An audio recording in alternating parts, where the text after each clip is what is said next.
సినీ నటుడు మోహన్ బాబు కేసులో దర్యాప్తు పారదర్శకంగా జరుగుతుందన్నారు రాచకొండ సిపి సుధీర్ బాబు.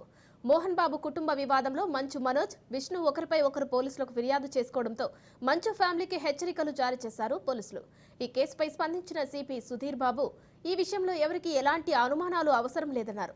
మోహన్ బాబు టైం అడిగారని, అయితే తాము ఇచ్చిన టైం తర్వాత అవసరమైన చర్యలు చేపడతామని తెలిపారు. అవసరమైతే మరోసారి మోహన్ బాబుకు నోటీసులు జారీ చేస్తామని అన్నారు. అనంతరం ఇక నుండి బౌన్సర్ల ఇష్టానుసారంగా వ్యవహరిస్తే ఊరుకునేది లేదని వార్నింగ్ ఇచ్చారు. బౌన్సర్లకు ప్రత్యేకమైన గైడ్లైన్స్ రూపొందిస్తామని తెలిపారు. Communicate college which చెప్తున్న information I have not received. I don't know whether my police station received. I don't know. But this is an issue where we will be dealing with issue very firmly. చాలా form గా issue deal చేయడం జరుగుద్ది.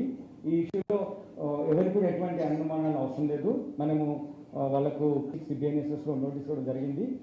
వాళ్ళు time అడిగారు, అంత process ఉంది, తీసుకోవచ్చు time. Again we'll issue 24th వరకు ఉంది. టుమారో అగైన్ ఆ తర్వాత ఆయన మళ్ళీ నోటీస్ ఇవ్వడం జరుగుద్ది.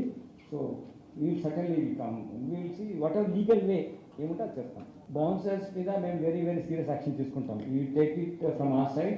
All the officers will be very focused. Any kind of activity by bouncers involving in a crime, trying to hurt someone else, supporting some group to inflict injuries on others. ఇటువంటి ఏం చేసినా కానీ మేము sign చేయలేదు. దాని కూడా ఒక process, permissions ఎట్లా ఉంటాయో యూటిలైజేషన్ కోసం కానీ లేకపోతే వేరే లైసెన్స్ విధానంలో కానీ government certainly will give us some guidelines దాంట్లో చూస్తాం. But within our purview ఇమీడియట్గా చూస్తే మాత్రం not a licence to like ఎవరితో పడితే వాళ్ళపైన వచ్చేసి వాళ్ళ మైట్ చూపించడం అనేది ఒప్పుకోము, అది జరగడానికి వీల్లేదు. దెన్ మాకైతే ఇంకా కమ్యూనికేట్ కాలేదు మీరు చెప్తున్న ఇన్ఫర్మేషన్. I don't